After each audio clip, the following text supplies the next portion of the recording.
Hello students, मैं पद्माकर मिश्रा आपके बीच फिर एक नए टॉपिक के साथ उपस्थित हूँ।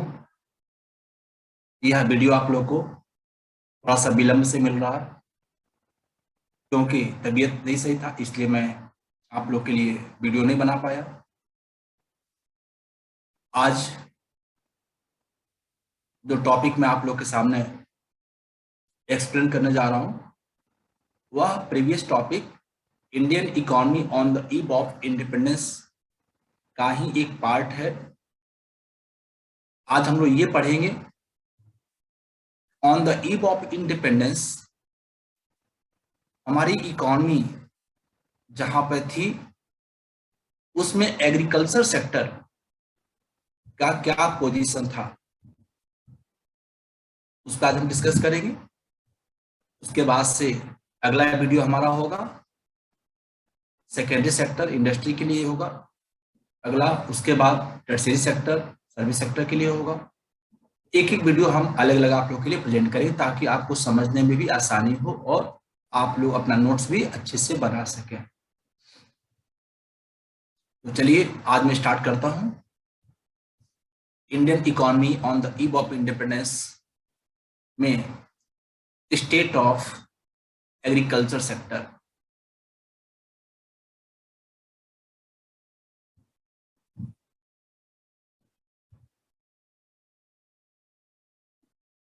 State of agriculture sector heading लिख लो बेटा।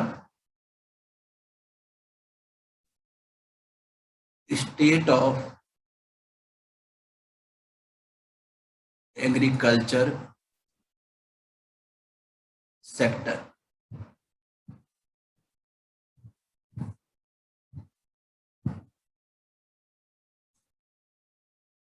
जब हम एग्रीकल्चर सेक्टर की बात करते हैं तो सबसे पहले ये जानना जरूरी हो जाता है कि on the eve of independence agriculture sector में कितने लोग इन्वॉल्व थे और जीडीपी में कंट्रीब्यूशन क्या था। On the eve of independence agriculture sector बहुत ही महत्वपूर्ण था। 72% के करीब अबाउट 72% पॉपुलेशन वह एग्रीकल्चर सेक्टर पे ही डिपेंड था। उनका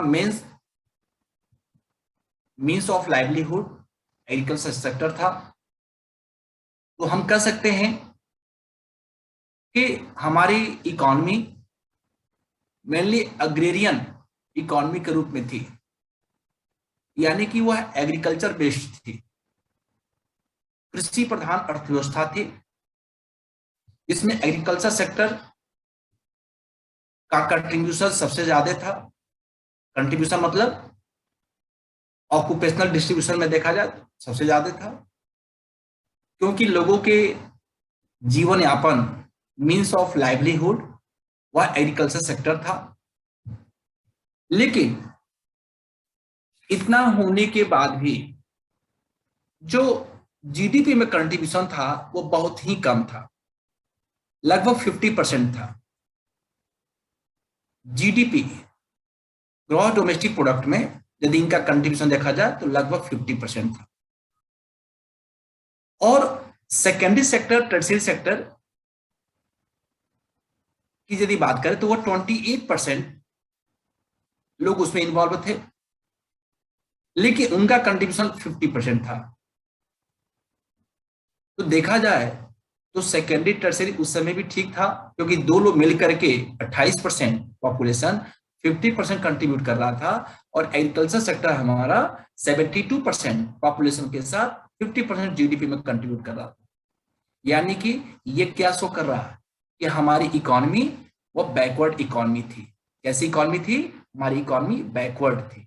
यदि बैकवर्ड ना होती तो 72% पॉपुलेशन इसमें है और उसके बावजूद भी जीडीपी में कंट्रीब्यूशन 50% है। अब वह बैकवर्डनेस की यदि हम बात करें कि हमारी इकोनॉमी पिछड़ी हुई थी या किस पोजीशन में थी, तो एक एक करके हम लोग उसको देखें कि features of agriculture sector on the eve of independence क्या था। Features of agriculture sector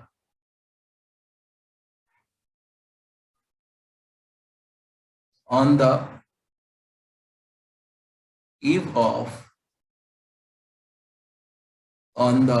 of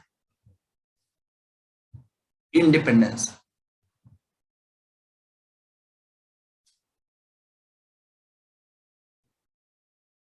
First point, production and productivity. Production and productivity was very low, बहुत ही कम था। प्रोडक्शन एंड प्रोडक्टिविटी, ये दो वर्ड है यहाँ पे। जब आप प्रोडक्टिविटी की बात करते हैं, ये क्वेश्चन पूछा जाता है कि प्रोडक्टिविटी को कैसे आप मेजर करते हैं, तो ये है, और प्रोडक्शन का मतलब दूसरा होता है, मैं बता देता हूं, पर हेक्टेयर ऑफ लैंड, ये जो आपको आउटपुट मिलता है, यानी लिख सकते हैं इसे output per hectare of land is called productivity. Output per hectare of land is called productivity. And production का मतलब हुआ टोटल आउटपुट। प्रोडक्शन का मतलब हुआ टोटल आउटपुट।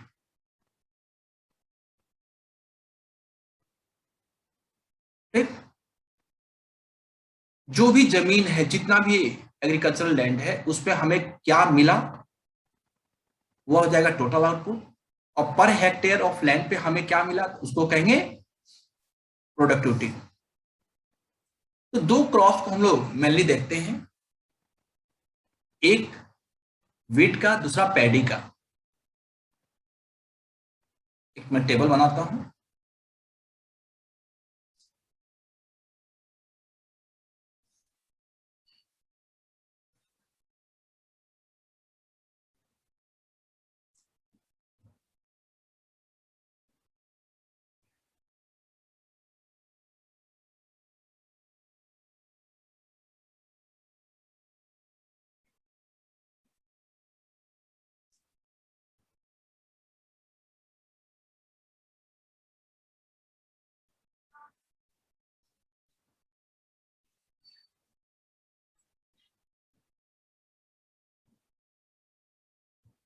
फर्स्ट कॉलम हम लोग लेते हैं क्रॉप्स के लिए, क्रॉप्स,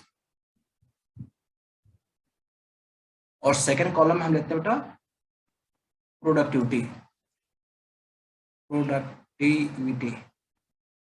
और थर्ड वाले में लेते हैं प्रोडक्शन। क्रॉप्स में फर्स्ट हम लेंगे वीट और सेकंड लेंगे पैडी, यानी कि राइस की बात करते हैं। कहीं कहीं राइस लिखा रहता है, कहीं पैडी लिखा रहता है। तो मेरे पास प्रोडक्टिविटी और प्रोडक्शन, ये दो को कंपैरिजन करने के लिए दो हम ईयर लेते हैं। एक लेते हैं 1947 का और एक लेते हैं बेटा 2019-20,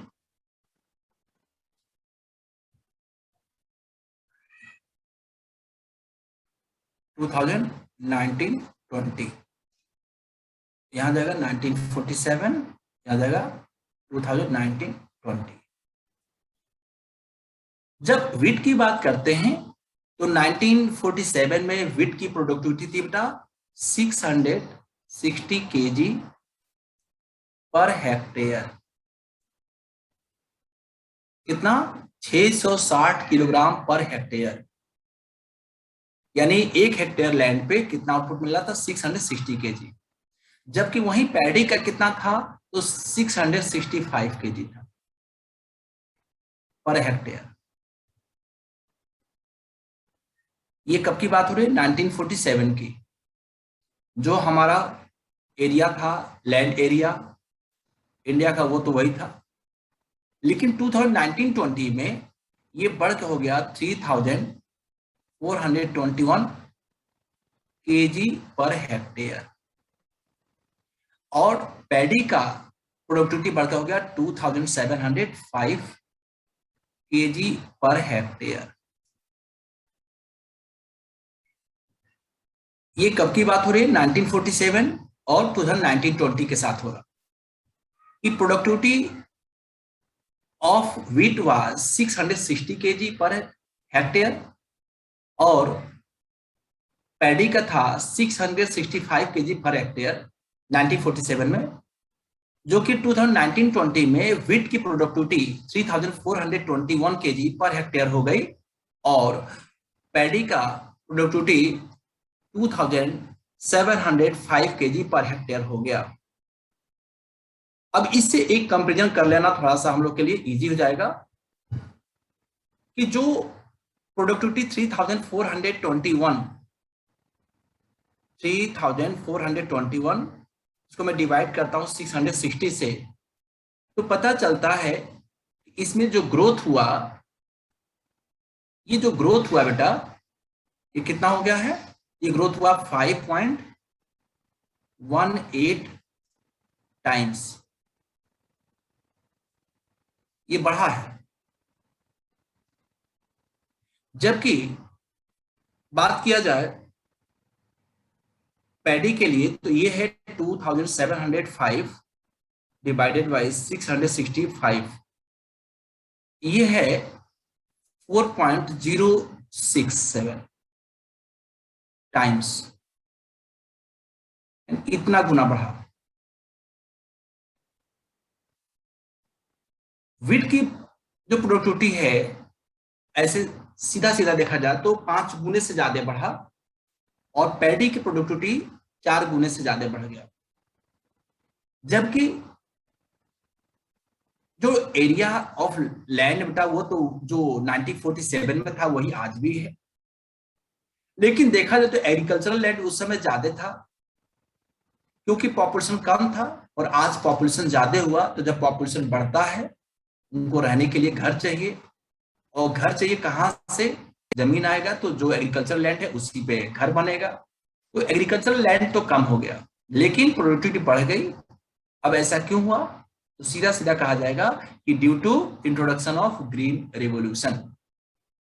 भारत में हरित क्रांति के आने से 1966-67 में ग्रीन रेवोल्यूशन को हम लोगों ने अडॉप्ट किया था, और इंडिया में ग्रीन रेवोल्यूशन लाने का श्रेय प्रोफेसर MS स्वामीनाथन सर को है, इसलिए उनको फादर ऑफ ग्रीन रेवोल्यूशन कहा जाता है।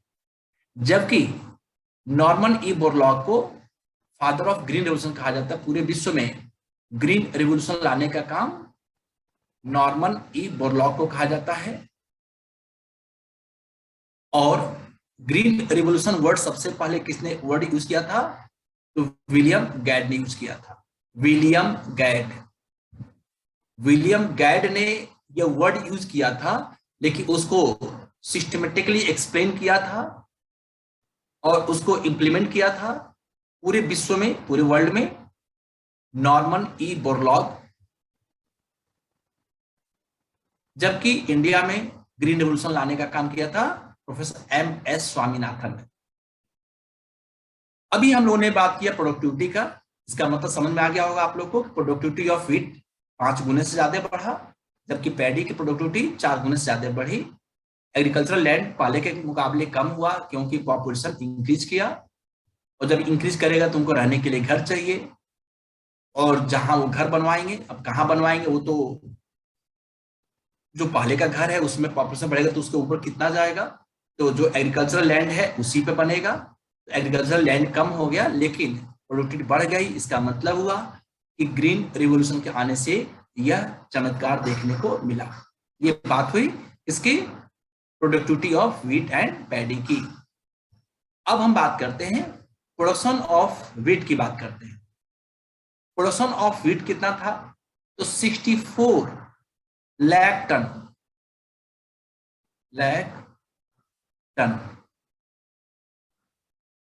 64 लाख टन प्रोडक्शन था व्हीट का, जो कि आज बढ़ के हो गया कितना? 1076 लाख टन। और पैडी का 220 लाख टन था, जो आज बढ़ के हो गया 1184 लाख टन। ठीक, अब इसको भी एक बार देख लिया जाए कि इसका जो प्रोग्रेस है वो क्या हुआ। तो व्हीट का है 1076 डिवाइडेड बाय 64, तो ये लगभग होता है 16 टाइम्स, 16.81 टाइम्स ये इंक्रीज किया। और पैडी का देखा जाए तो 1184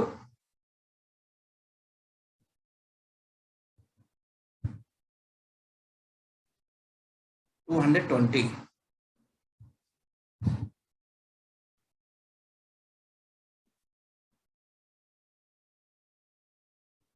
5.38 टाइम्स, यानी कि प्रोडक्शन भी बढ़ा और प्रोडक्टिविटी बढ़ा। प्रोडक्शन बढ़ा पैडी का 4 टाइम्स और प्रोडक्शन बढ़ गया 5.38 टाइम्स। व्हीट का प्रोडक्टिविटी बढ़ा 5.8 टाइम्स, लेकिन टोटल प्रोडक्शन बढ़ा कितना? 16.81 टाइम्स। जब हम लोग ग्रीन रेवोल्यूशन की बात करते हैं तो पाते हैं कि सबसे ज्यादा जो इफेक्ट पड़ा था प्रोडक्शन ऑफ व्हीट पे ही पड़ा था, इसलिए व्हीट रेवोल्यूशन के नाम से भी ग्रीन रेवोल्यूशन को हम लोग जानते हैं। तो वह आज यहाँ देखने को भी मिल रहा है कि 16 टाइम्स से भी ज्यादा बढ़ा, जबकि राइस पे भी उसका प्रभाव पड़ा लेकिन कम पड़ा, जो दिख भी रहा 5.38 टाइम्स। क्योंकि अपना जो इंडिया है, हमारे जो फार्मर्स हैं वो मेनली मानसून पे बेस्ड हैं, और मानसून की जरूरत होती है किसके लिए? पैडी के क्रॉप्स के लिए। यदि समय से आया तब तो ठीक है, नहीं तो दिक्कत है। जबकि व्हीट के लिए ऐसा नहीं होता है, पैडी में ज्यादा से ज्यादा इरिगेशन की जरूरत पड़ती है, पानी की जरूरत पड़ती है। तो इसका भी एक असर यहाँ देखा जाता है, क्योंकि हमारे पास जो इरिगेशन मीन्स थे वह उतने अभी डेवलप नहीं हो पाए, जिसका असर आज भी देखने को मिल रहा है। तो यहाँ दो चीज क्लियर हो गया। In comparison of 1947 production and productivity of wheat and paddy क्या था? दोनों ग्रो किया, लेकिन उस समय हम बहुत बैकवर्ड थे और आज पहले से हम बहुत अच्छे हुए। ये बात हुई production and productivity was very लो के केस में। जब मैं लो की बात करूं तो 1947 को देखेंगे, और जब कंपैरिजन करें तो पता चलेगा कि हम इस पोजीशन में अब कहां पे हैं, पहले से हम अच्छे हुए हैं या उसी पोजीशन पे हैं। Point number 2, second feature, exploitative land, exploitative land settlement system. The British government in India introduced a unique system of land settlement. It set up a triangular relationship among the government. अब triangular relationship की बात करते हैं तो उसमें क्या क्या चीज आता है, मैं उसकी बात करता हूं। ट्रायंगुलर की बात करते हैं उसमें क्या क्या आता है।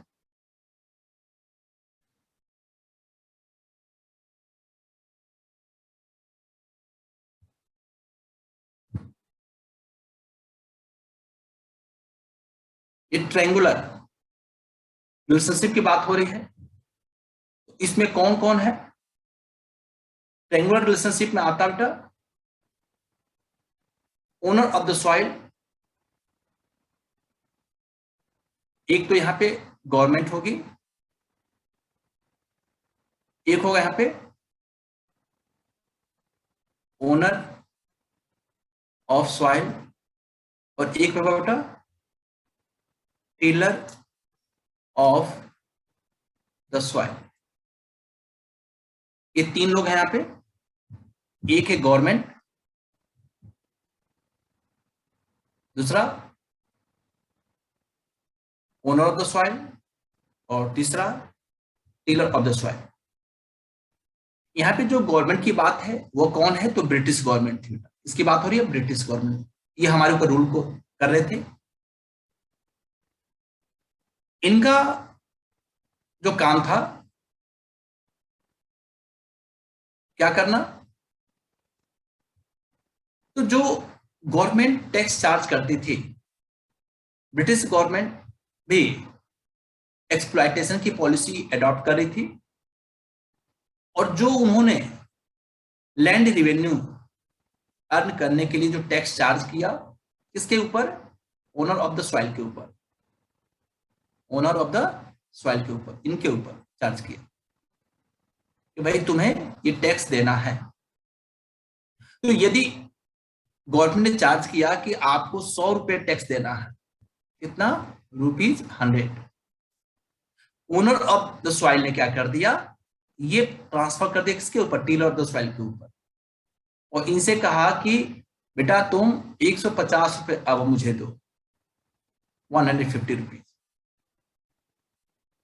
यानी कि इसमें जो ओनर ऑफ द सॉइल था, permanent owner of the soil means जमींदार, गवर्नमेंट उनके ऊपर टैक्स चार्ज किया, लेकिन जमींदार ने क्या कर दिया कि वो पूरा का पूरा जो अमाउंट है वह ट्रांसफर कर दिया टीलर ऑफ द सॉइल के ऊपर, जो उस जमींदार की जमीन को लेकर के उस पर खेती कर रहे थे।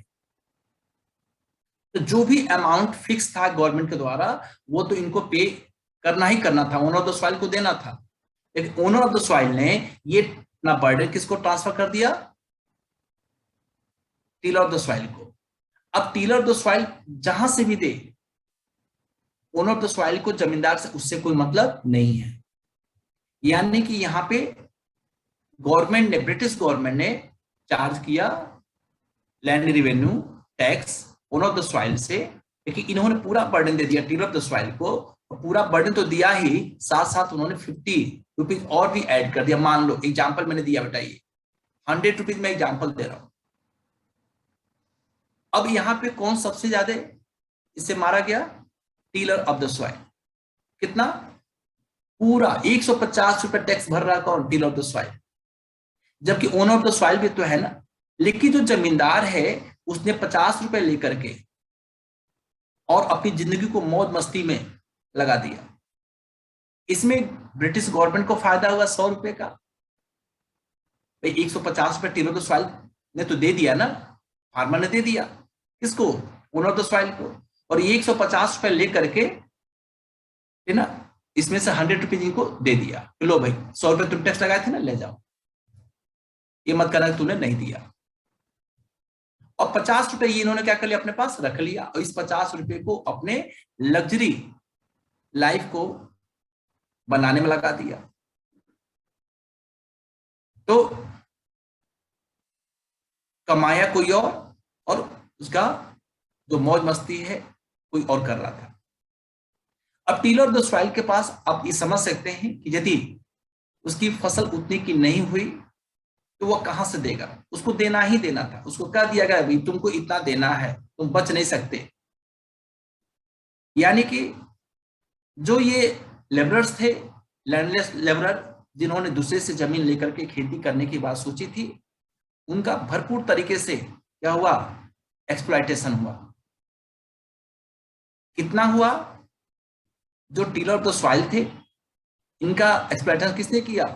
ओनर ऑफ द सॉइल ने, जमींदार ने किया। यदि तुम 100 रुपए ही लिए होते तो बात समझ में आती, लेकिन आपने तो 150 रुपए लिए, यानी 50 रुपए आप अपने लिए भी ले रहे हो। ठीक, तो ब्रिटिश गवर्नमेंट ने तो एक्सप्लॉयटेशन की पॉलिसी को अडॉप्ट किया ही, साथ साथ जो हमारे ओनर ऑफ द सॉइल थे, जिनको हम कह रहे हैं जमींदार, उन लोगों ने भी खूब अच्छे तरीके से इंडियन फार्मर्स को, टिल ऑफ द सॉइल को एक्सप्लॉइट किया। तो ये जो हेडिंग है एक्सप्लॉयटेटिव लैंड सेटलमेंट सिस्टम, ये इंडिकेट करता है कि इसमें तीन लोग शामिल थे, government, owner of the soil and till of the soil. Government ने, ब्रिटिश गवर्नमेंट, लैंड रेवेन्यू पाने के लिए टैक्स चार्ज किया ओनर ऑफ द सॉइल को, जिसको हम लोग कहते हैं रेंट, और ओनर ऑफ द सॉइल ने ये पूरा का पूरा रेंट ट्रांसफर कर दिया, प्लस और भी ऐड कर दिया टिल ऑफ द सॉइल के ऊपर। यहां पे पूरा का पूरा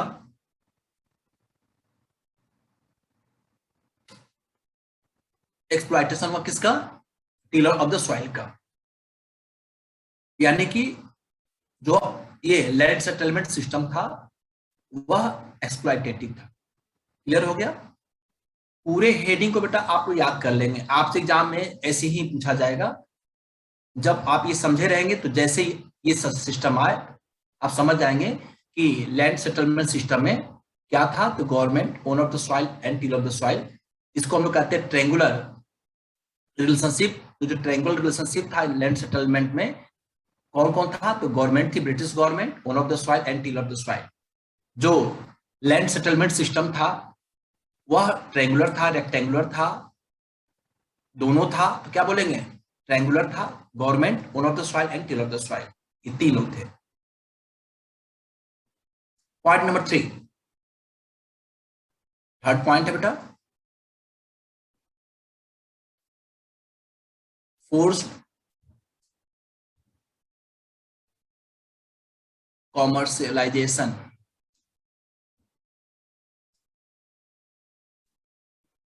ऑफ एग्रीकल्चर। एग्रीकल्चर को फोर्स कॉमर्शियलाइजेशन का रूप किसने दिया? तो ब्रिटिशर्स ने दिया। फोर्स्ड कॉमर्शियलाइजेशन का मतलब क्या होता है?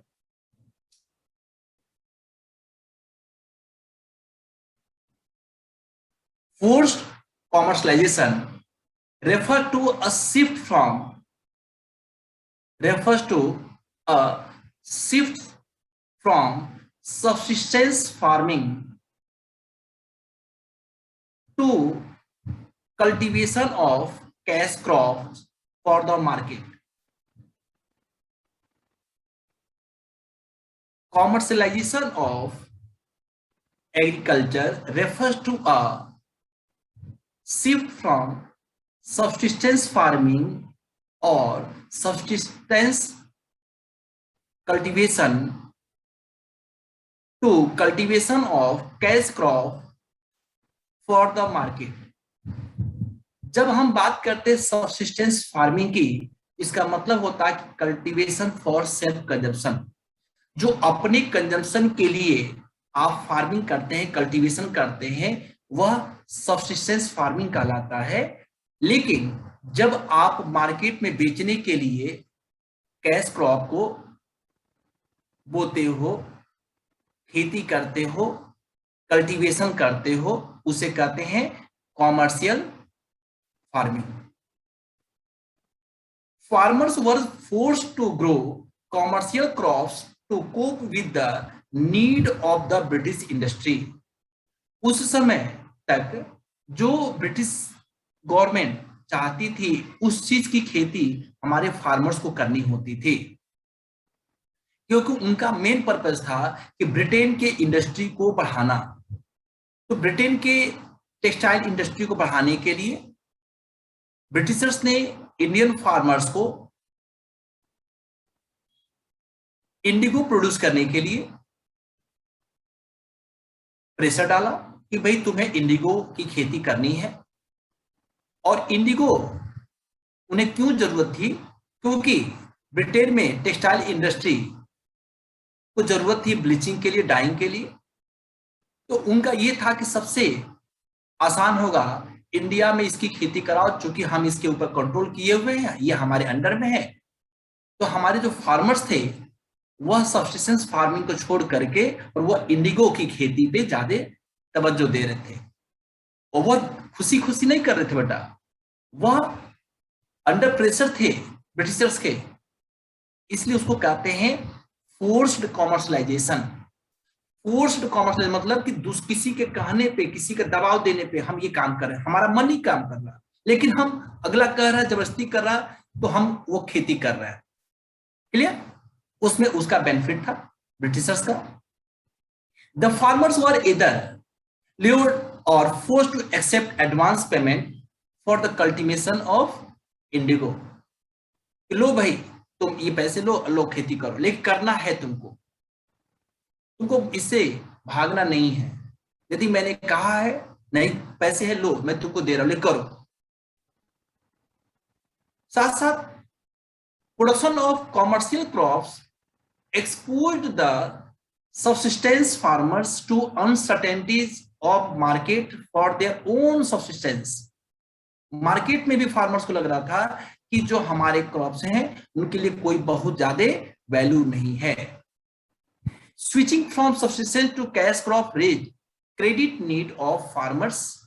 यदि हम चाह रहे कि अपनी इच्छानुसार कैश क्रॉप की खेती करें तो आपको क्रेडिट की जरूरत है, और वह क्रेडिट आपके पास इतना नहीं था, सुविधाएं नहीं थी, तो हमारे फार्मर्स को जो मनी लेंडर्स थे, जो विलेज ट्रेडर्स थे, साहूकार महाजन थे, उनसे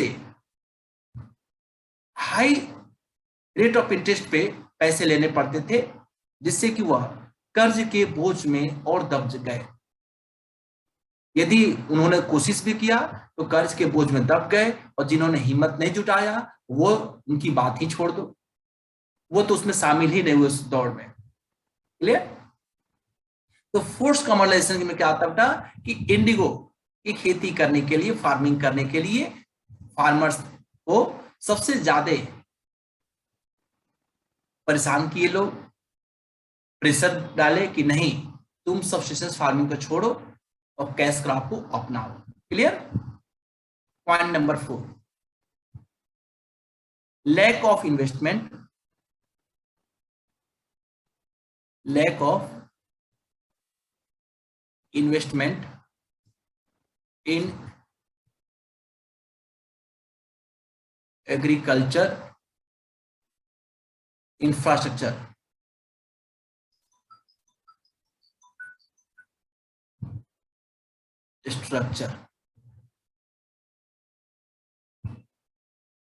lack of investment in agriculture infrastructure। इसका मतलब क्या हुआ? द कॉलोनियल गवर्नमेंट मतलब ब्रिटिश गवर्नमेंट और जमींदार took no interest in promoting investment in agriculture infrastructure. हमारे फार्मर्स को जरूरत थी परमानेंट मीन्स ऑफ इरिगेशन की, उसके लिए बहुत हमारे फार्मर्स परेशान थे, लेकिन इन लोगों ने कभी उसको तवज्जो नहीं दिया। Agriculture was heavily dependent on rainfall and therefore continue to be uncertain. यदि मानसून समय से आ गया तब तो फसल अच्छी हो गई, और मानसून समय से नहीं आया तो फसल अच्छी नहीं हुई। यानी कि हमारा एग्रीकल्चर आज भी देखें तो बहुत हद तक अनसर्टेनिटी ही उसके साथ देखने को मिलती है। मानसून समय से आया तो क्या होगा, नहीं आया तो क्या होगा। यानी कि food control, drainage and desalination of the soil which could have led to increased productivity of the sector were totally neglected। यानी कि ये हमारे पास था ही नहीं। फ्लड को कैसे कंट्रोल करेंगे? बाढ़ आया, बाढ़ में फसल आपकी बर्बाद हो गई, सूखा पड़ गया, ड्रेनेज सिस्टम का कोई ऐसा नहीं है, जो आपकी मिट्टी है वो भी जब बाढ़ आएगा ये सब चीजें होता तो खराब हो जाती है। तो इसके लिए कोई हमारे पास उपाय नहीं था। यदि ऐसा हुआ तो उसको कैसे ठीक किया जाए। कोई भी, चाहे वो कॉलोनियल गवर्नमेंट हो, जमींदार, कोई भी इधर एग्रीकल्चर इंफ्रास्ट्रक्चर की तरफ कि परमानेंट मीन्स ऑफ इरिगेशन की बात किया जाए, फार्मर्स को क्रेडिट की सुविधाएं जो है वो दिया जाए, कोई ध्यान नहीं था। क्यों? क्योंकि वो ये नहीं चाहते थे कि एग्रीकल्चर सेक्टर में यहाँ क्या हो, इंफ्रास्ट्रक्चर वो बढ़े। वह अपने भले की केवल बात सोच रहे थे, हमारे फार्मर्स के भले की बात नहीं सोच रहे थे। Point number 5, gulf between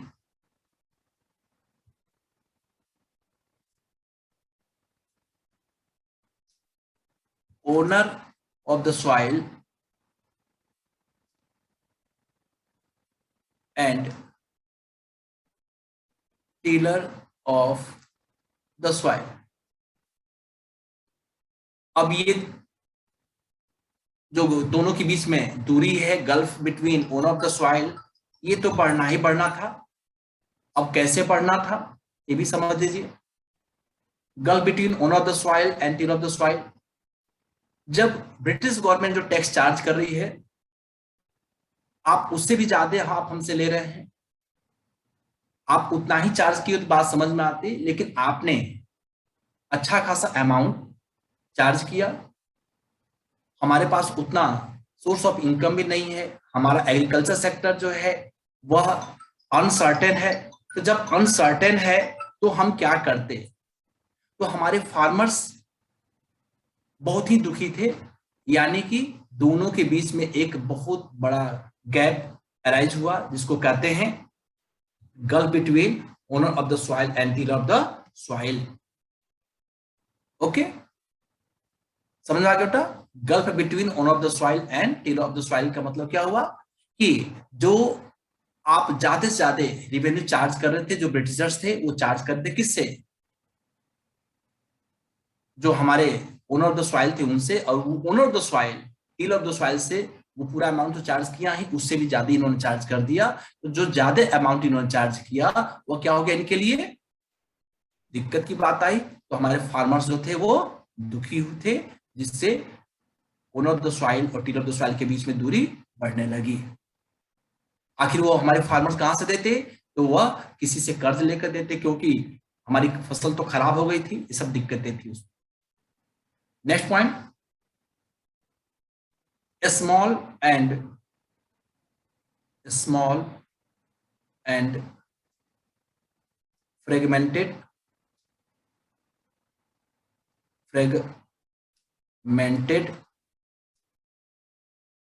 holdings. जो उस समय जमीन थी बेटा, लैंड होल्डिंग्स, वह छोटे छोटे टुकड़ों में बिखरा हुआ था।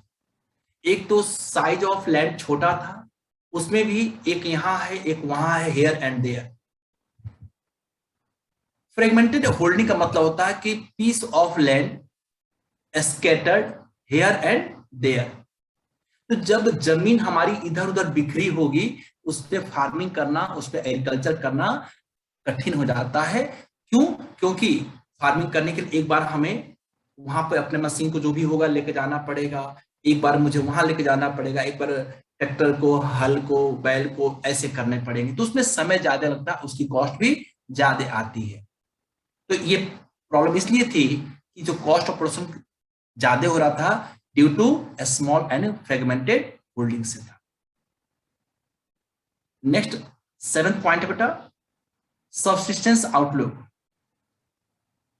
Subsistence outlook, farming was taken mostly as a means of subsistence. वहां पर बस ये हम समझ रहे थे, आज भी बहुत सारे फार्मर्स खेती इसलिए करते कि चलो हमारा काम चल जाए, हमें रोटी चाहिए, हमें चावल चाहिए, मिल जाएगा आराम से, कोई दिक्कत नहीं होगा। Subsistence farming is a form of farming in which the crops are produced to provide for the basic need of the family। थोड़ा सा उससे हट करके हमने नहीं सोचा। ये कब होगा कि हम अपने लिए भी करें, लेकिन साथ साथ हम इस तरीके से खेती करें जिससे कि उस क्रॉप्स को हम मार्केट में ले जाकर के सेल भी कर सकें।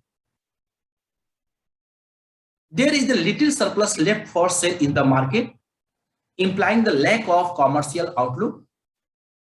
यानी अभी हम उस उधर ध्यान ही नहीं दे रहे थे कि नहीं मेरे पास और ज्यादा आउटपुट हो जिससे कि हम उसको मार्केट में सेल करें, उससे हम रिवेन्यू जनरेट कर सकें। इससे ये पता चलता है कि हम कितने बैकवर्ड थे, और बैकवर्ड हैं इसका मतलब कि हम बिलो पॉवर्टी लाइन, यानी कि हम गरीबी के जाल में फंसे हुए थे। केवल हमारा काम चल जाए, काम भी क्या चले, हम जिंदा रह सकें। हमारे फार्मर्स इतना मेहनत कर रहे थे लेकिन उनकी जिंदगी ऐशो आराम की नहीं थी। क्यों? क्योंकि उनको बस ये था कि मेरा पेट हम अपना पाल लें, अपने परिवार का भी पेट पाल लें। ऐसा भी नहीं कि बहुत अच्छे से जैसे आज हम लोग अपना जिंदगी जीते हैं, ऐसा भी नहीं था। किसी तरीके से काम चल जाए। और वो काम चलने के कारण क्या थे? तो जो ब्रिटिश गवर्नमेंट थी उसकी पॉलिसी, साथ साथ जो जमींदार थे, जो ओनर ऑफ द सॉइल थे, ये सभी लोगों ने अच्छे तरीके से फार्मर्स को, टिलर ऑफ द सॉइल को एक्सप्लॉइट किया, जिसके कारण से हमारा एग्रीकल्चर सेक्टर बहुत अच्छे मुकाम पे नहीं पहुंच पाया। हाँ, आज यदि हम बात करें तो पहले से हम अच्छे पोजीशन में हैं, क्योंकि गवर्नमेंट आज फार्मर्स को अच्छे तरीके से सुविधाएं दे रही है। जो उस समय लैंड सेटलमेंट सिस्टम था, रेंट जैसे चार्ज किए जाते थे, बाद में जो लैंड रेवेन्यू की बात हुई तो उसमें 1/3 की बात कही गई, भाई आप 1/3 आपको देना है। ये सब चीजें इंडिकेट करता कि कहीं ना कहीं ब्रिटिश गवर्नमेंट ने एक्सप्लॉइट किया ही किया हमारे टिलर ऑफ द सॉइल को। इसको टिलर ऑफ द सॉइल को एक्सप्लॉइट करने में जो ओनर ऑफ द सॉइल थे, जमींदार थे, ये भी कम नहीं थे, पीछे नहीं थे। इन लोगों ने भी अच्छे तरीके से एक्सप्लॉइट किया। अब हम बात करते हैं कि बैकवर्डनेस ऑफ एग्रीकल्चर को आप दो तरीके से देख सकते हैं। पहला तो ये होगा, नोट कर लो, बैकवर्डनेस को कैसे आप एक्सप्लेन करोगे? Backwardness of agriculture. आप इस बैकवर्डनेस ऑफ एग्रीकल्चर को समझने के लिए, समझाने के लिए आप क्या क्या इंस्ट्रूमेंट यूज करेंगे? तो जो अभी हमने एक्सप्लेन किया उसमें सबसे पहला हमने बताया था कि production and productivity was very low, यानी लो प्रोडक्टिविटी एंड प्रोडक्शन। ये एमसीक्यू में क्वेश्चन बनता है कि backwardness of agriculture sector shows by, तो ये जो टॉपिक मैं लिख रहा हूं ये एकदम बेटा ऐसे ही याद कर लेना। Second, lack of investment in the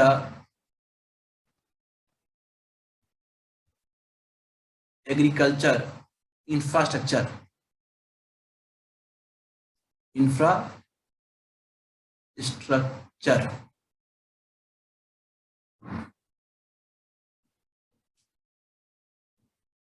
एक काम करो बेटा, इसको अच्छे से लिख लो। यहाँ पे इंफ्रास्ट्रक्चर यहां लिख देते हैं।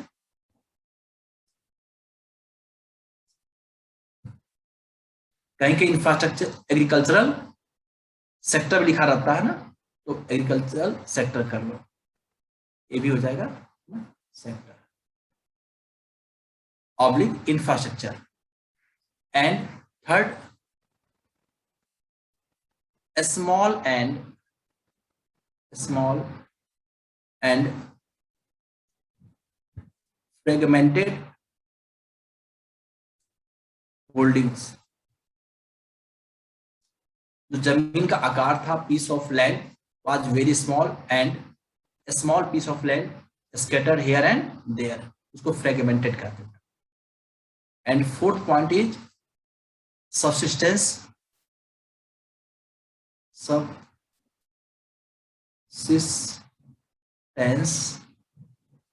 आउटलुक, ये बैकवर्डनेस ऑफ एग्रीकल्चर को दिखाता है। Backwardness of agriculture identified by low productivity and production of crops, lack of investment in the agriculture sector or infrastructure, small and fragmented holdings, and subsistence outlook. Okay, और इसके बाद से एक और चीज आता बेटा, stagnation of agriculture. Stagnation of agriculture कैसे? इसमें बेटा स्टैग्नेशन को समझने के लिए पहला पॉइंट है exploitative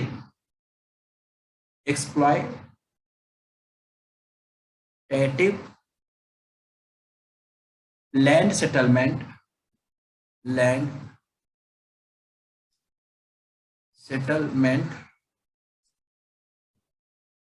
system. Second, forced commercialization, and third, gulf between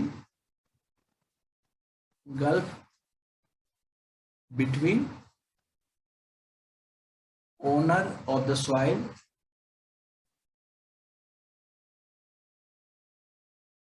and tiller of the soil। ठीक, ये जो 3 पॉइंट है बेटा, ये स्टैग्नेशन ऑफ एग्रीकल्चर को शो करता है। These 3 points show stagnation of agriculture, exploitative land settlement system, forced commercialization, gulf between owner of the soil and tiller of the soil, इसको शो करता है।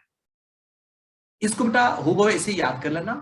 और पिछले पेज पे मैंने आप लोग को शो किया था कि बैकवर्डनेस को, ये 2 पॉइंट बेटा बहुत ही इंपॉर्टेंट है, जो ये शो करता है कि हमारा agriculture sector on the eve of independence किस पोजीशन में था, बैकवर्ड था तो किस रूप में था। स्टैग्नेशन ऑफ एग्रीकल्चर की बात करते हैं तो वो कौन से पॉइंट से जो स्टैग्नेशन ऑफ एग्रीकल्चर को शो करता है। तो these are 3 points. Okay, next point हम लोग बात करेंगे इंडस्ट्रियल सेक्टर पे।